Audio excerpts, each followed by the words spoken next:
This video is for shocker or nerve frame removal and disassembly, the wire harness, lower board, all those parts. This is something you have to do in order to access the solenoid and other parts under the frame, such as the eyes and various things like that. It's not hard to do, but you have to take your time and you have to know what you're doing. So the first step is to remove the grips. That's done by taking these 4 screws out, 2 on each side.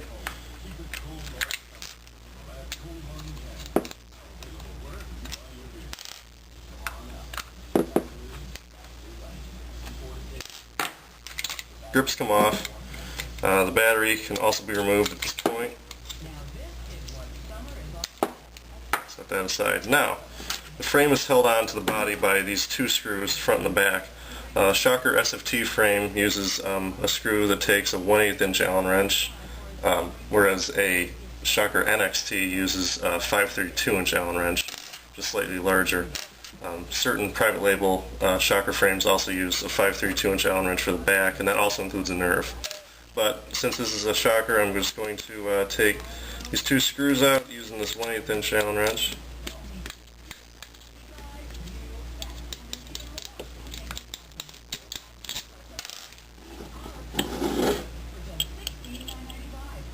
Now the front screw can be a little bit harder because the trigger guard's in the way, but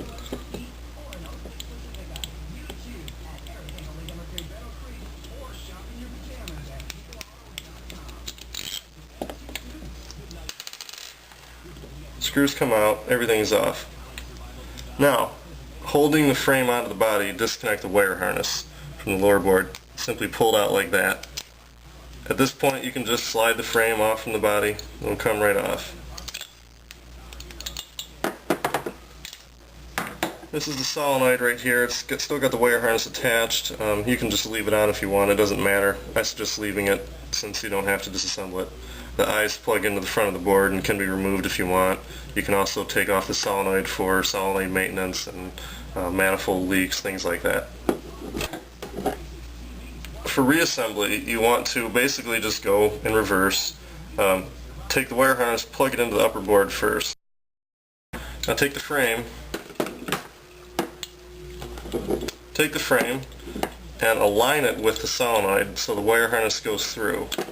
Now when it's at about this point, and you can see the wire harness inside the frame there, you're going to want to pull it up.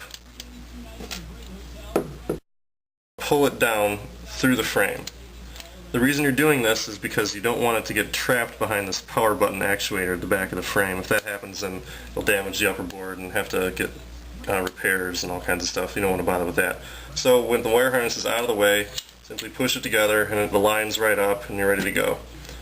Just reinstall the screws.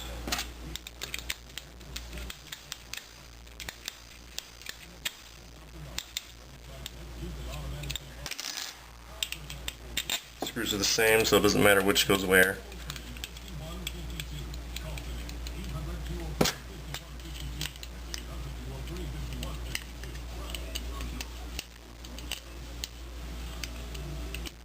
And once they're tight, the frame will be reassembled on the gun, steady.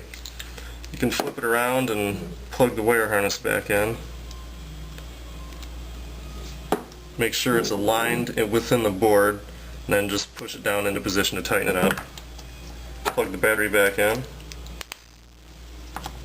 and wrap it back up so the wires aren't in the way. And put the grips back on. Reinstall the screws, and you're done.